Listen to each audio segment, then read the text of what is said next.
On today's show, General Motors launches a frontal assault into mobility services, the auto industry faces a crisis in skilled trades, and the heaviest material in cars is about to get lighter.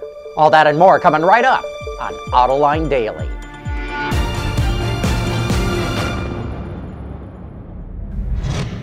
This is Autoline Daily for January 21st of 2016.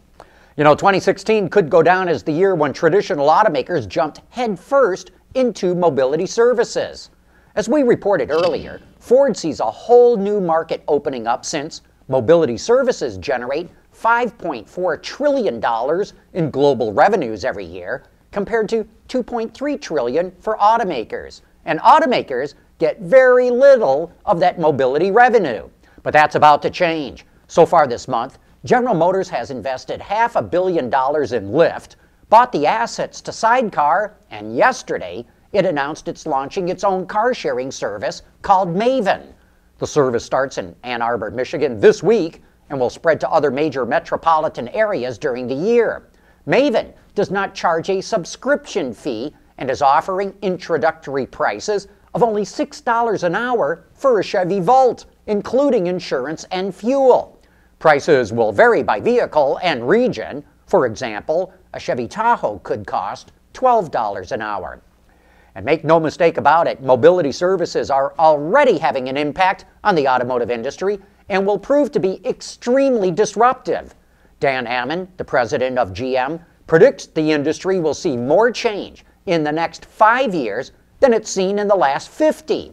And now Hertz, the daily rental company, says services like Uber and Lyft are hurting its business.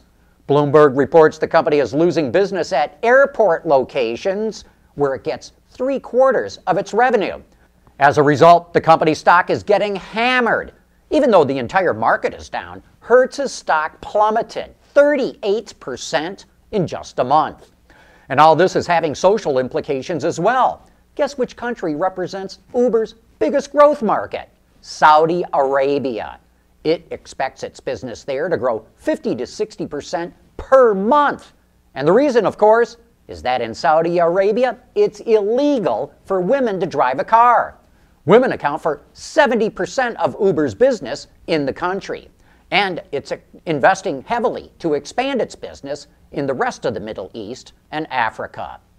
Still to come, Tesla is suing the supplier that it claimed screwed up its Falcon Wing doors.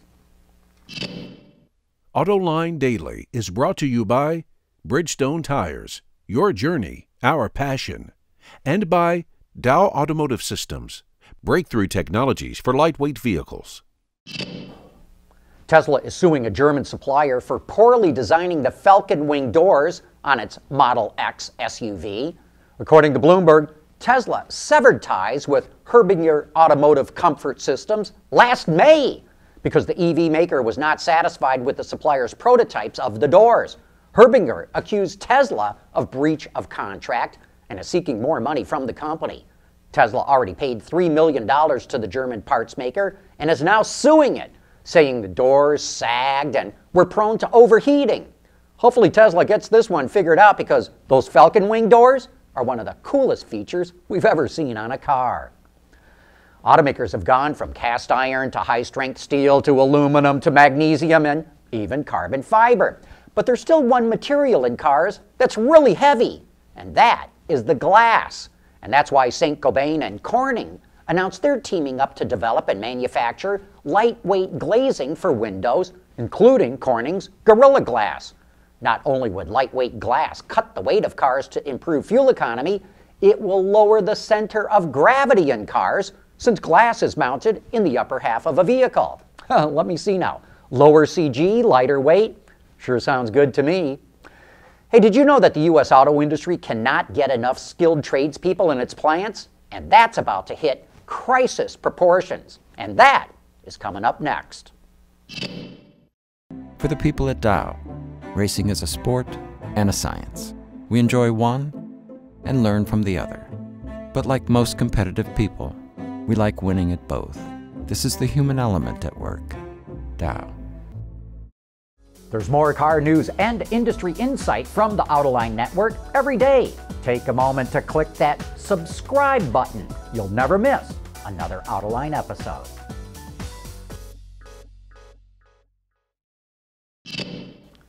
Did you know that the U.S. automotive industry is facing a critical shortage of skilled tradespeople? These are the machinists, welders, pipe fitters, electricians, and millwrights that keep the assembly lines up and running. In the next 10 years, U.S. manufacturers will need 350,000 skilled tradespeople. But at the replacement rate we're running, we're going to come up short by 200,000 people. At the Ford Motor Company, for example, they have 500 people enrolled in their Journeyman Apprenticeship program that they run with the UAW. But last year, 900 skilled tradespeople retired from Ford.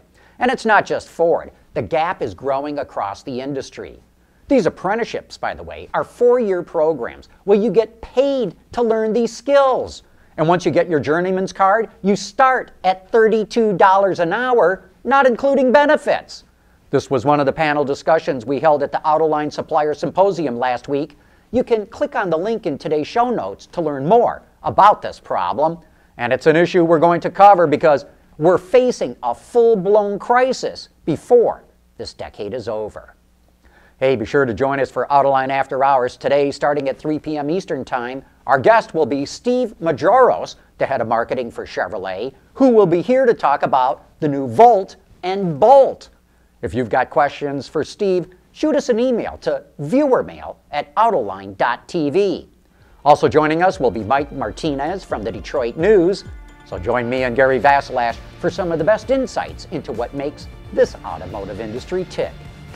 But that wraps up today's report. Thank you for watching.